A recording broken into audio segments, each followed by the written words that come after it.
Today's conversation crosses 20 years and an ocean. My guest is 31. I'm 52. She lives in Romania. I'm on the west coast of the US. And what we discovered in our prep call is that the gap between us is exactly the point.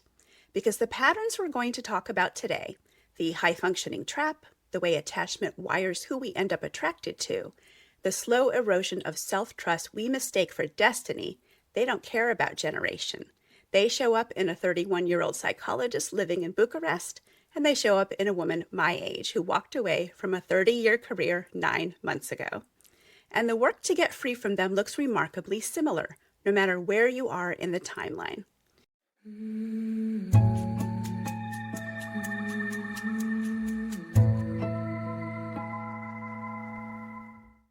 Welcome back to The Comeback Show. I'm Jenn, midlife reinvention coach and mentor, and this is the space where we talk honestly about what it really looks and feels like to rebuild your life.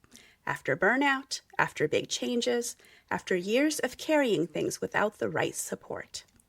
Today's guest is Miriam Brait. She is a licensed psychologist in Romania and an attachment-focused, trauma-informed coach working with clients all over the world. She writes the Substack, Past the Past, where she explores attachment, complex trauma, and the long arc of relational healing at the intersection of psychology, neuroscience, and lived experience.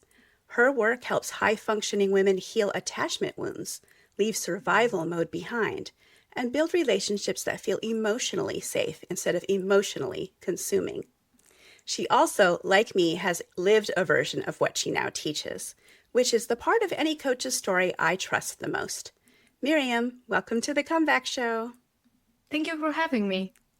Now, I always like to start a conversation with someone's story because listeners can hear the difference between someone who's teaching from a distance and someone speaking from lived experience.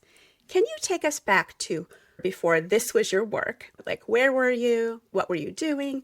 And what was the experience that finally pushed you towards attachment and complex trauma as your specialty?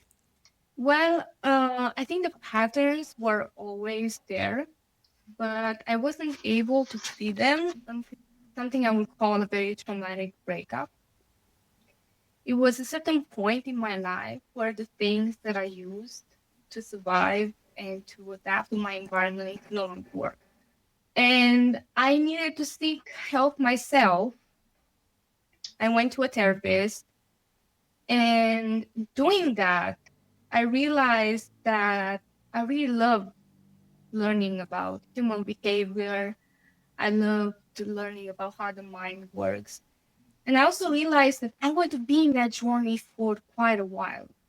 I remember when I went to therapy, the first thing I said, I will never repeat that experience again. And something that experience taught me was that these patterns, they run so deep that even though sometimes we know what to do, it may still happen again. And that taught me to have a lot of patience with myself and others. So yeah, it was more like falling in love by accident with the field I had to interact with because I was on my own journey. And the more time I spent in that, I realized, wait a second, I have spent so much time in this, I could actually return back to school and study it for real. And at some point, it also felt like I suffered for so long. I have all of this experience. Maybe I can transform this. Maybe I can use this as my life mission. Maybe I can really do something that feels really meaningful to me. Because before that, I was doing freelance writing, which was okay. I always loved to write, but I wasn't writing something that really interested me. I was working in marketing in a medical niche. It didn't have this greater sense of meaning, and it definitely didn't have the same more meaningful. So yeah, this is kind of what brought me here. Well, a lot of coaches come at attachment from theory. You came at it from your own life first. How does going through your own healing actually shape the way that you work with a client? It made me way more patient. When you read about attachment, you have all the courses. In 90 days, you're going to be secure. It's very hard for me to believe that regardless of what resources you have, you can undo 20, 30, 40 years, maybe more, of patterns in 30 days. There's no way you can have new relational experiences that are corrective and have this insight that you can actually apply in 30, 90 days. And another thing that helped me, and I think it helps me in my work with others as well, is the fact that with attachment it's on a spectrum. So we don't have to have the most wanted attachment to be secure all the time. We have to be in the good enough. And more often than not, the good enough is not as high as we think it is. So I don't think that one, it's something that can be changed overnight. And two, it doesn't even have to be that big of a change. Just good enough. I like that. Good enough. Now, before we get into the heart of this conversation, I wanted to clear something up that you and I talked about before, because I think it really matters for everyone listening. You are a licensed psychologist in Romania, and you work as a coach with clients outside of Romania. Most listeners hear the word psychologist and coach, and they assume that they're interchangeable, but we know they're not. And I think it really helps a listener to know what each one is and what it isn't so she can find the right kind of support for what she actually needs right now. Can you help us understand the difference? Like, what does working with a therapist or a psychologist actually do? And what does working with a coach like you actually do? And when is one a better fit than the other? The first requirement, so to speak, for coaching is to be somewhat stable. I think that if you are in a crisis, if you have severe anxiety, if you can get out of bed, coaching is definitely not for you. That would be something that a therapist, probably in person, would be best. Another thing is that in coaching, we focus on the past, but also on the present. So the person has to have the ability to process certain things, to be able to talk, and to be able to implement some of those things in the present. Because coaching is a little bit more action-oriented than therapy. Therapy is more supportive and more focused on the past. Obviously, it does lead to changes in the present, but it's far more supportive than coaching. Coaching can also be very supportive, but it's also more action-oriented. And it's definitely a good fit for people who can actually delve into that. Because for some people, it takes them years to even talk about certain things because they are so traumatic. So if you're able to talk about them, then it's probably something that you can also process safely, and then you are way closer to taking action. And that Yeah. will make it more suitable for coaching, I would say. I think the only other thing I would add is, of course, the licensing requirement for a psychologist. Yeah, we are all limited to our own countries. And from what I know, in the United States, I think everyone is limited to the state. If you're in Correct. California or in Yes. any other state, you have to practice only in that state. So yeah. Whereas coaching, you can work with anyone in the Yeah, world. exactly. So, Exactly. yeah. For the listener right now who's wondering whether what's going on in her life is a therapy thing or a coaching thing, is there a question she can ask herself to figure that out? Yeah, definitely. As I said before, it all depends on how functional you are and what are your desires. Is your desire to explore more, maybe with no clear goals and no expectations? Therapy can be more meandering, it doesn't really have clear goals. Where coaching is usually more action oriented, more we discuss goals in the beginning, the trajectory is more visible. In therapy, that doesn't really happen. It's more something like you stumble upon some things, but in coaching, we are more clear on what we want, even if those things sometimes do change. Most of the women listening right now are in midlife, and a lot of them look fine on the outside. Their lives are organized, they're competent, they're the person everyone else relies on. But on the inside, they're quietly exhausted from holding it all together. When we talked offline, you kind of lit up around this. Can you tell us what's actually happening to this woman who looks fine on the outside but is exhausted on the inside? Is there a clinical version of what's happening versus the human version?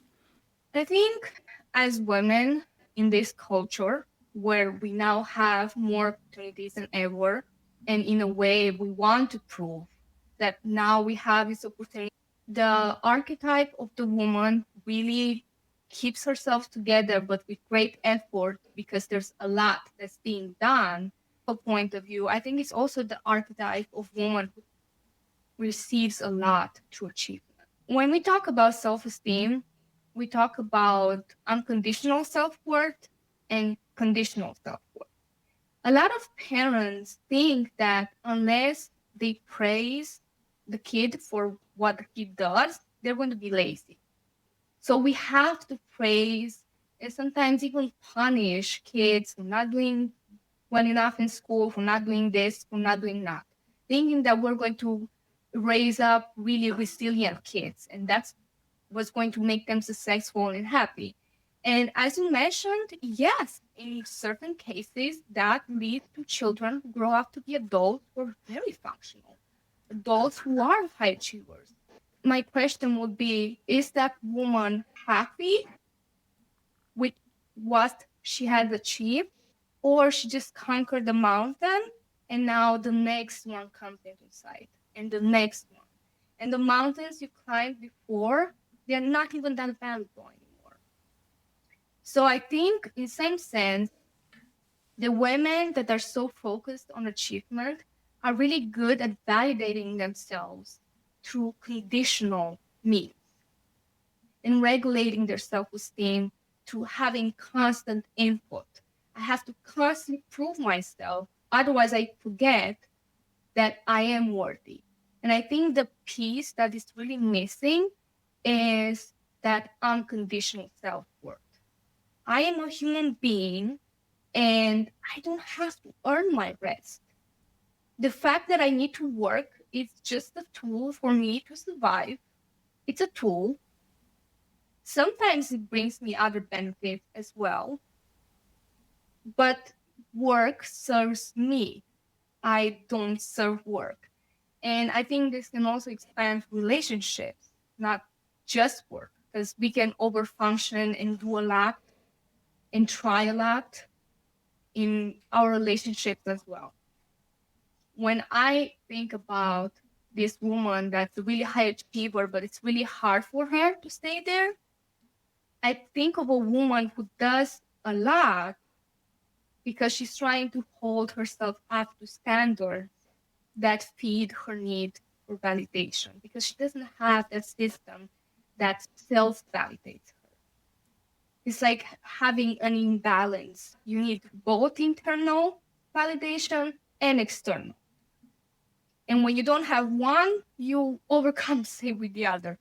I've never thought about it that way, but it makes a lot of sense actually. Now, on our video call, you said something that I haven't been able to stop thinking about. You said we've turned ourselves into human doings instead of human beings, and that even our free time gets weaponized. Like we don't actually rest. We schedule a hobby or we go to the book club. The free time becomes another performance. Can you please say more about that? Yeah, I think it's another learning of the fact that we constantly have to do something. Even our hobbies become accessories. Look how interesting I am because I'm reading all of these books. Or look how interesting I am because I am doing this sport. And maybe I don't even like this sport. But I have to do it because I have to prove myself that I work out, and I am keeping myself sharp because look at my bookshelf. I feel that it kind of fits into the same paradigm that we constantly have to prove ourselves. And it's something that permeates every layer of our existence. It's really good to ask the question, who are you trying to prove yourself to? And where does it end? Does it ever end? Where do you think that equation of self-worth equals productivity actually come from? As in, how much of it is from your childhood and how much of it is just the environment you're living in now? I think it starts in childhood. I think there are definitely parents who see their children as needing to earn love, sadly. Like, you have to be a good child. I'm going to be so upset if you're not doing this. And some parents maybe don't even want to send that message, but they are afraid that if they don't talk to their children that way, then the children is going to grow without having any sense of what's good and what's evil. And they have to keep the child in mind by saying, if you're doing that, mom is going to be really, really upset. Even if it's something small, something that doesn't have big relevance in the big picture. But I think that the people that raise us are not unique in their patterns, and they're not unique in the way they relate to the world. And we will find other people like our parents as adults. There are going to be people who, as adults, treat us as productivity machines. They want us to prove our worth. And if you're someone who kind of feels at ease with that, yes, I have to do this. Yes, I have to prove to my partner that I'm always polished, that I wake up like this, that I am this and that. Then, in a way, we naturally gravitate towards people like our parents who reinforce our life view that, yes, this is how life is. This is how I have to behave in relationships and even at work. And I think in certain companies, if not in most, that's considered like really good trait. Like, yeah, she's a really good worker. Look at her. And it's very beneficial not for the individual, but it's beneficial for the economy at large to keep those patterns alive. I feel like I was a living example of this. There was a moment in my corporate years when I was 35 pounds heavier than I am now. My cholesterol was through the roof. I had even developed a heart condition, and I couldn't stop working. Not wouldn't, I couldn't. Like, my body was screaming at me, but I was still checking my emails. That's the trap, right? The body stops being subtle, and you still don't believe that you're allowed to stop. There was also something you said about women playing by different rules, that we're alive in a moment with no real historical precedent, more freedom than women have ever had, and we're still growing into it. What did you mean by that? When you mentioned your story and not being able to stop find your body really sending you signals, I think it can be tied to what you asked me right now. For most of the human history, women were so oppressed and were told, you can't do this, you can't do that, you're not capable of this, you're not capable of that. I think we both have the pressure of our new freedom, which says you can be everything you want, and the pressure of the old mindset, which says you have to be the best mother, you have to stay in shape, you have to look in a certain way, you have to never age. So you have to be both a great worker, a great mom, and a mistress of some sort, the perfect lover for your partner. So when I think about that, I think about a woman who has three jobs versus a man who's like, okay, I'm going to have a clean shave, I'm going to dress well, and I'm going to go to work. And I think there's a big imbalance. We have the old pressures, some of the mindsets are still there, and we're not giving women a lot of help. But also, we have this newfound freedom, which tells women that, yes, you should really push yourself to prove yourself. It all feels like a trap sometimes. Yeah, yeah. Yeah, there's a piece of it I want to go deeper on because I've lived it, and I think it's one of the cruelest versions. On our previous call, you said something to me that landed kind of hard. You said it's easier to leave a job that you're bad at. It's much, much harder to leave a job you're good at because then you have to walk away from all that validation, the income, the proof that you matter. Can you say more about that for us? I think that's true for everything in our lives. So much of our coping mechanisms endure for so long because, in a way, they were adapted to us. They helped us survive. And as you mentioned, a job that you're good at, I mean, that feels great. Like, yeah, I'm going in a place where I'm paid well, I'm being appreciated, that's really hard to let go. And there are a lot of people who find it really hard to find that job and really struggle and are really happy when they find it and yes, this is really working for me. And I think there's also this narrative that you have to be grateful for something good. Like, why aren't you grateful? You have this and now you're just throwing it away. But what if that thing is literally killing me slowly? For every coping mechanism that we have that survives, the reason why it survives is that because it has a benefit. We are holding on to it because in some way it still serves us until it all breaks down, until it no longer serves us, and then we have to just like start all over with something else. When you're working with a woman who's kind of sitting in this exact place, they know that the work is killing them, but they can't let go of the version of themselves that is very successful at it. How do you work with her? What do you say to her? That's a really complicated question because it depends on the woman and on her motivation. It's a matter of rebuilding a little bit of self-esteem, of allowing the other person to be imperfect and showing the other person that you can be imperfect and still survive the imperfection. Because I feel like when we get attached to jobs, we get attached to identities. And it's so hard for us to let go of that identity that keeps us up here because we cannot survive to be even a little bit down here. Or maybe we cannot survive the fact that we think when we have certain place, we have a little bit of power. And in most cases, especially if that job impacts us in a bad way, we don't have that much power. I had this client at some point, and she was like learning her fifth language, and she was trying really hard to learn her fifth language. And it was taking a lot of her mental space, and she was working, and she was doing this, and she was like doing a lot of things.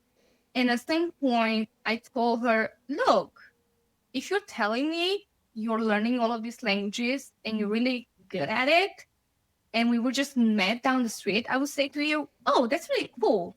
And I'll be impressed for 2 seconds, and then I'm going to move on with my life. But you have spent years for that. That's really cool comment. And I think is helping women realize that even the validation they get is so fleeting. Because you can spend years at something to have this position and have a conversation with a friend or someone new and say, I have this position, I have been doing this for I don't know how many years. And the other person says, cool, that's so nice. But it's like a 5-minute tops reaction. And you have worked so hard for something that is so fleeting. That's a good example. And I'll use myself as an example again here, because I think just walk away from it sounds like a great piece of advice until you try it, which I did. I spent 30 years in my high pressure job and I was very good at it. I made decent money at it, but the cost to me was my health, right? The part that I want our listeners to hear is something that you said on our call. The reason it took me getting a heart condition was that I was good at it. I had been sicker than I'd ever been in my life before I could believe that I had permission to leave. Mm-hmm. For the woman listening right now who is also good at it, who is being paid well for it, but is quietly being killed by it, what's the difference between the woman who actually walks away and the woman who keeps telling herself, just one more year? With every healing journey, we don't really have a view of what's coming next. We only have this scarce idea of maybe it can be a little bit better, and then we work towards that. I don't even know how it's going to be, but I have this tiny hope that my life could survive this. And even though I don't have any idea of what's going to happen next, if I have a little bit of trust into this new possibility, then I think it's the beginning of a change. And I think what makes people more likely to leave a situation like that is to be flexible and have just a tiny bit of hope. For most people, it's also a matter of safety. It's really easy to say, just leave your job. But again, that person needs safety. And there has to be a conversation around, okay, what do you fear you leave that? And how we can build an ecosystem that still fulfills your needs, even when that job is not. Maybe the support system that we build is not going to be as strong as what your job gave you, but maybe it's going to be good enough.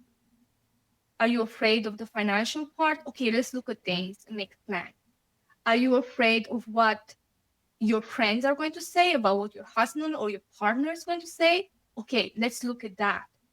I think more than anything, when you're in a situation like that, you need a little bit of certainty. Just tiny. It doesn't have to be a lot, because it's way easier to move to something if you feel a little bit safe about what's coming next. I do want to return to the idea of emotional safety in a minute, but I wanted to switch gears a little bit to make sure everyone who's listening has the same vocabulary for the rest of this conversation. Because for some of our listeners, attachment style is something that you can chat about at a dinner party, but for some of them, this might be the first time anyone's actually talked about it or explained it. Can you tell us what attachment theory is in kind of plain language, and why does it matter? Okay, I'm going to try to tie it to the positivity part and so on, because a certain type of attachment actually has links to that. So an attachment style is a learned set of responses that are created in relationship to our early caregivers. Basically, in a relationship with our caregivers, we learn whether the world is safe, under what conditions it's safe, whether our needs are going to get met, under what conditions are going to get met, if they get met. We're going to learn what we have to do to get attention. Do we have to cry a lot? We don't cry at all. We also learn about ourselves, because if we have a caregiver that doesn't meet our needs, we're going to think about ourselves that we are not good enough, because it's really dangerous for a child to think about a parent that the parent is not good enough, because that means we're even in greater danger, because we are completely dependent on the parent. So we put the blame on us to adapt, and we adapt to the relational style of a parent, and we're kind of trying to behave in a way that brings the best outcome from our parents. So we learn that, and that kind of becomes automatic. So in our later relationships, whether romantic or platonic, we start interacting with the world thinking that that's the way you interact with the world. Because I have this backlog of experience, and if I want to get my needs met, if I want to be safe, I have to behave in a certain way. And as I said before, we are going to gravitate towards people who match our way of interacting and who are going to be much like our parents. Because if I'm really anxious and I'm texting someone all the time and I'm calling them at 12 at midnight, I'm going to reject a type of person, and a type of person is going to be annoyed with me, but that person is going to stay. So we naturally filter out based on our past experiences. And with attachment styles, where I think it relates to part of productivity and overfunctioning, is that two attachment styles, namely the anxious one and the disorganized one, think about themselves that they're not good enough. The anxious attachment style says, I am not good enough, you are good enough, means most people are going to be put on a pedestal, and I'm going to try to work really hard for you to like me. And the disorganized one says, I'm not good enough, but you're not good enough either.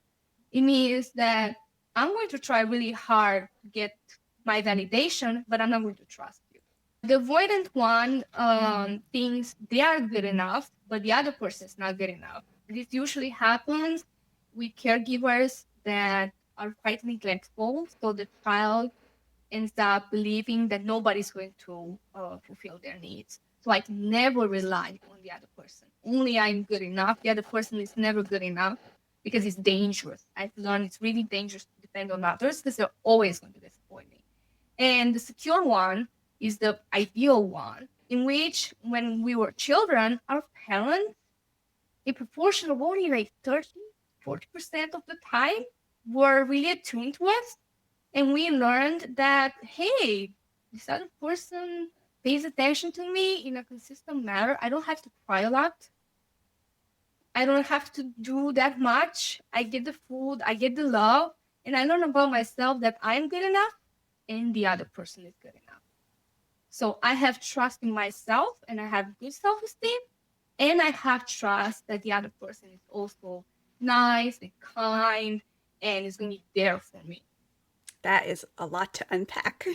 I had always thought of attachment as like the way you behave inside a relationship, how anxious you get, how avoidant you get, but you're telling us something a little different. You're telling us attachment doesn't shape just how we are in a relationship. It actually wires us into being attracted to certain people in the first place.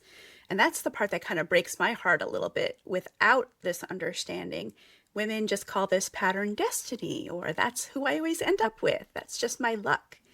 What do you think it takes for someone to actually see that pattern instead of always living in it? Thankfully, we now have access to a lot of information.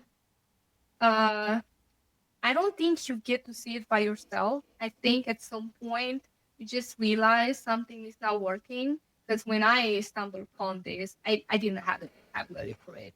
I didn't have the vocabulary for the fact that I was feeling a lot of anxiety, that I had low self-esteem, and I was putting others on a pedestal. So I think it's really good that we have access to information. I I think it's about really asking yourself if you have a reoccurring pattern, if you always think about yourself in ways that are not helpful, then maybe it's worth investigating. Because, for example, the destiny of the anxiously attached person is to end up with people who are sort of unavailable. It's a paradox. They really want to be loved, they really want to have someone there, but usually the someone that they pick cannot give them that. So I think women who end up with people who are a little bit older, people who have commitment issues, it's really hard for them to have the other person actually put the label on the relationship. Or if they are in a relationship, they're not really emotionally available. They're just sort of there. For the avoidant attachment, their destiny, so to speak, is never finding the one because nobody's good enough. They are amazing flaw finders. And the moment someone gets really close, their attachment deactivates because it's their fear. Oh no, this person is going to betray me like my caregiver did. So it's really a deep form of sabotage that happens. And it just sort of ends most relationships because they end up believing the other person is not right. How could they be right? Because why am I losing attraction? Why am I so mad at them? And for the disorganized attachment, I think the telltale for women would be like relationships that are really tumultuous. Now we're breaking up. Now we're getting back together. Now we're breaking up. Now we're getting back together. Because with the disorganized attachment, there's a deep longing for connection. But when the other person comes close, there is a fear of that connection. So we have this depth of even attraction. So we feel that, hey, maybe I made a mistake, and then we break up. And then I start really missing the other person again because now it's far away and I'm no longer threatened by intimacy. Then I get back together.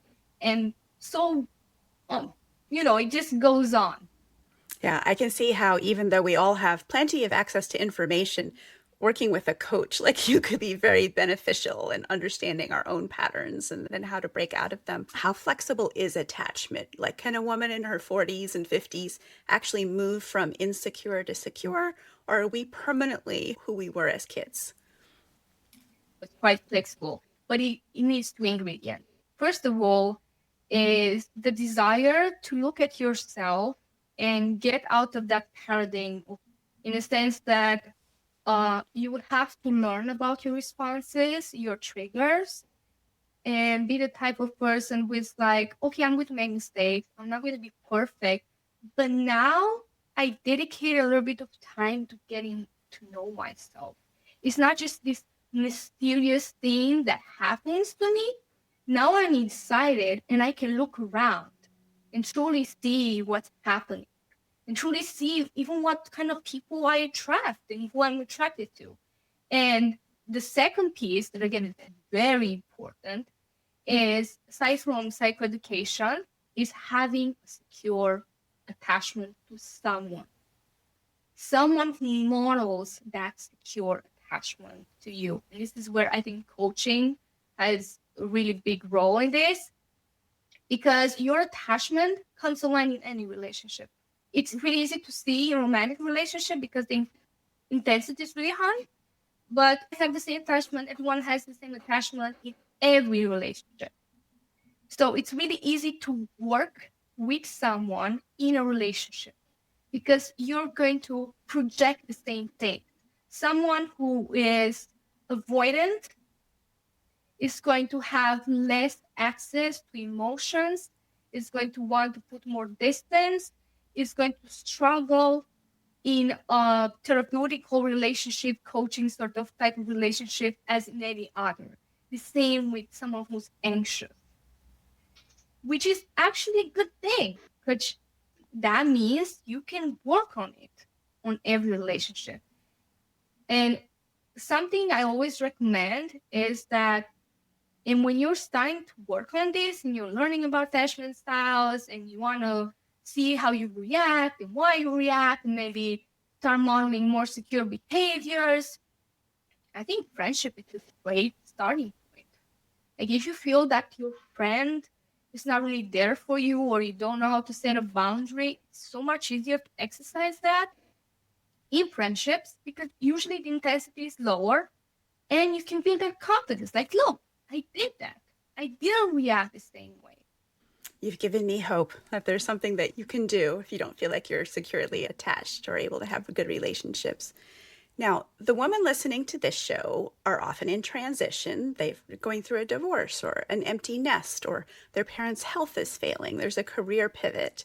There's a version of themselves that they no longer recognize. And what I see, both in my own life and in the women that I work with, is that those transitions don't just shake the present, they reach back and they dig up things that we thought we had dealt with 20 years ago. From your vantage point as a clinician and a coach, what is a major life transition doing to a woman's attachment system? I wouldn't say it changes attachment, because what changes our attachment is the experiences we have, the relationships we have. But I would say that, for example, it can deepen certain wounds, especially if the transition is, for example, a divorce. Because someone after a divorce may experience that as the crowning jewelry of, oh no, this never works for me. Oh no, I'm so helpless. And after a long-term relationship, many people kind of turn a little bit more avoidant. They suppress their emotions. They feel more disenchanted with life, which I think it's a very natural response to a loss. But again, I also think that transitions are a great opportunity for growth because it shows us that, hey, I was just doing something I learned from others to do something that wasn't really adaptive. I was just using the wrong tools. And with the wrong tools, I got in the wrong place. And now I can look back and I can reverse engineer things. And next time, I'm going to end up in a better place. It's just that obviously it's easier said than done because there's a lot of grief with any type of loss. There's a lot of grief with aging parents, and there's a lot of grief with having parents that maybe are not as interested as you are in repairing a relationship or improving a relationship. So yeah, things can be hard to navigate. But I also think that because shocks are so powerful, that burst of energy can be really channeled towards something completely different and positive. Now, in my own coaching work, the through line that I keep coming back to is moving women from survival mode into self trust, from a nervous system that's been scanning for threats for 30 years and into a body that can actually rest and decide and trust itself. You think about this through the lens of the survival responses: flight, freeze, and fawn. Can you please walk our listeners through what each one of those is like? Sure. So, much like attachment, the way we respond to threats is something that we found adaptive at a certain point in time. So, a very resilient, robust, healthy nervous system can easily transition between all of these and has an appropriate response. There is no bad response. I would say there is only a response that's not adaptive to the situation, because if someone's trying to mug me, it's actually good if I can fight back or just flee. So it just depends on the context. Things can become a little bit muddy when I am lashing out at a coworker when they had made a really small comment and my response is really not proportional with what happened.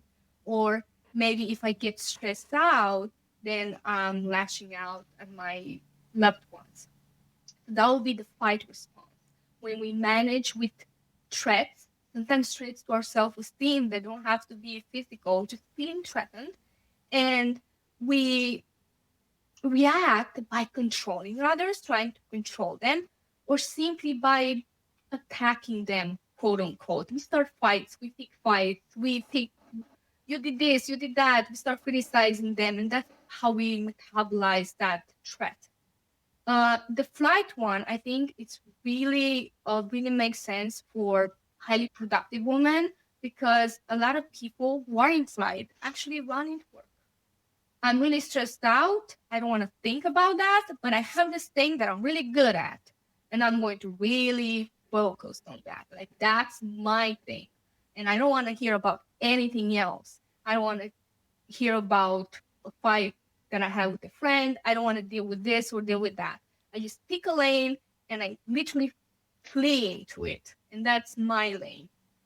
So flight is all about running from the threat in another place. And then we have fawn, which is basically negotiating with the threat. So instead of fighting or fleeing, we're literally battling after the other person. We are sacrificing our own needs just to make peace. And again, it's about threat removal. And the way we learn to remove threat is by sacrificing our own needs and saying yes to things that are actually a big no. And in the moment, it works.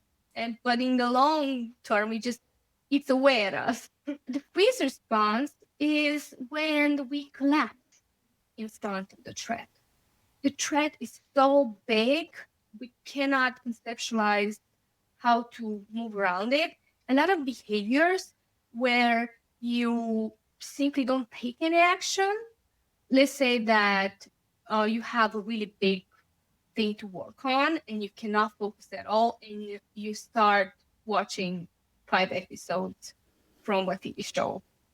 You are completely doing something else, or maybe daydreaming. You're just sitting there almost frozen, daydreaming, but you're doing it out of anxiety because you feel like you can't deal with that. So anything that basically puts you in a literal state of freeze, you're doing something to distract yourself, but not in the productive way of the flight type. I think most of us could probably recognize those responses in the various relationships that we've had and even in ourselves. I think a lot of women listening now are going to recognize themselves in the fawn response, especially. Mm-hmm. They say yes when they should say no, the peacekeeping that costs them themselves. What is the path out of that for someone who always fawns? I have, I guess, the controversial take on it. I think what happens with the fawn response in the long term is that we express anger. Uh, we never allow ourselves to be angry at the situation or at the person, and we are sacrificing our needs continuously. And what tells me is that that person never quite felt safe to display anger. And by anger, I mean simply being annoyed or placing a boundary. I'm not talking about throwing plates. Uh, Simply saying that really assertive no at some point in her life, maybe that was maybe that was like the cutting off a relationship. Maybe there was a parent who couldn't take a no. How dare you tell me no? I'm your parent. I'm telling you what to do. So I think it's realizing that as an adult, not as a child who is dependent on a caregiver, it's safe to feel a little bit of that resentment of like, oh no, I have to work 2 hours extra because that person did this and did that. Instead of just like begrudgingly doing it, really allowing yourself to feel that emotion. How does it feel? Really?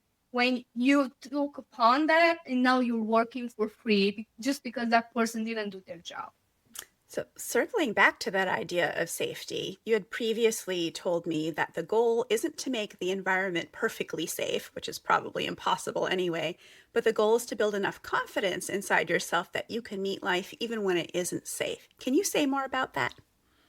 All of the trauma responses can be adaptive, and we all have access to them to various extents. The only problem that can arise is if we get stuck into one, and then we use it when the context doesn't really fit with the response. And going back to safety, I think what makes our nervous system really flexible is the idea that, hey, I have options. And in order to think that you have options, you have to think about yourself as a person who is a little bit capable. Someone who is like, okay, now my coworker did this. What would be the best action forward for me, not just for my coworker? Is it better to do the work? Is it better to assert myself?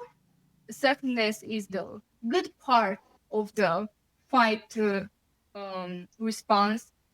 Would it be better if I just switch the conversation to something else and I pretend I didn't hear what that person told me and then I'm skipping work that way?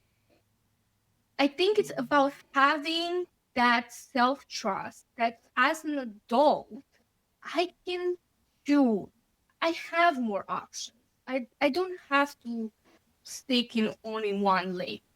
I have more options. I think that would be my response. You've given us a lot to think about and even some things that we can do. Before we close, though, I want to make sure that listeners know exactly how to find you and how to work with you if they want to. For the woman who recognized herself in this conversation and wants to keep going with you, where does she find you? So you can check out my website at pastthepass.com, where I have a form there where you can learn how to work with me. And I also have an email address if you want to contact me directly. Can you tell us a little bit about Past the Past, your Substack? I chose the title because I feel that most patterns are going back to past experiences, and bettering our lives is basically taking control of the patterns of our past. Even in my personal life, my triumph was going past the past, going past the conditioning, going past all of the events that taught me all of those bad coping mechanisms and being able to transcend the past into the present. That's really beautiful. So, the offer I want to make sure listeners hear is your free 15-minute coaching call. Can you tell us who that's for and then what happens in it? It's about getting to know each other. I work with highly functional women who are struggling with nervous system regulation, as we talked about, the rigidity of the 4 trauma responses. And I also work with women who want to have a secure attachment, women who maybe find themselves hard to commit in relationship. Maybe they are the persons that are picking the flaws, or maybe they are choosing partners that are not really that, interested in committing. Maybe they find themselves constantly in situationships that never end up to a relationship. Or maybe they find themselves even in long-term relationships that are not really satisfying. Some needs are getting met, others are not getting met. And in a way, they are trying to make sense out of that sense of destiny. They want to be in more control of what happens to them. They're not just like floating through life. They have an idea of what's going on. For our listeners, I want to add something here on my end. I am not a relationship specialist. I'm more of a transition specialist. So if you've been listening today and you've recognized that the work in front of you is specifically about your relationship patterns, the attachment piece, the partner piece, the family of origin piece, Miriam is who I'd refer you to. The link to her free 15-minute call is in the show notes, and I'd take her up on it. Now, there is one last question that I always end with, and it's this. If a woman listening today takes only one message away from this whole conversation, what do you hope that is? I hope women come to the conclusion that being perfect is a fantasy that keeps you fighting, but it never arrives to a place. I think we are so afraid of letting go of the things that make us feel in control of our lives, the things that make us feel as close as we can be towards perfection. And we think that's power.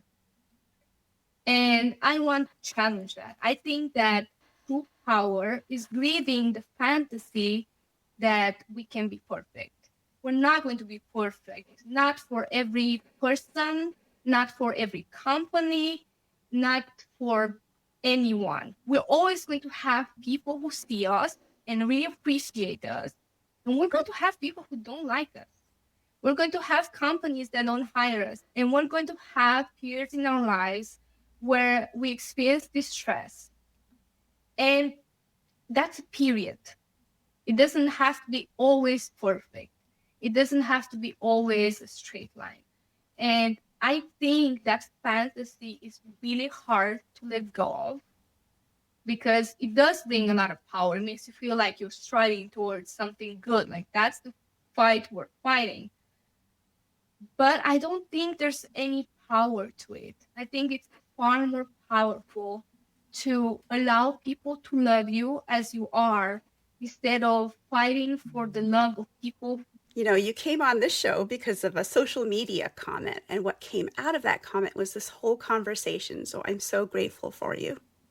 For our listeners, if today's episode hit something in you, here's what I want you to do. Go follow Miriam on Threads at Getting Past Your Past and check out her Substack at pastthepast.com.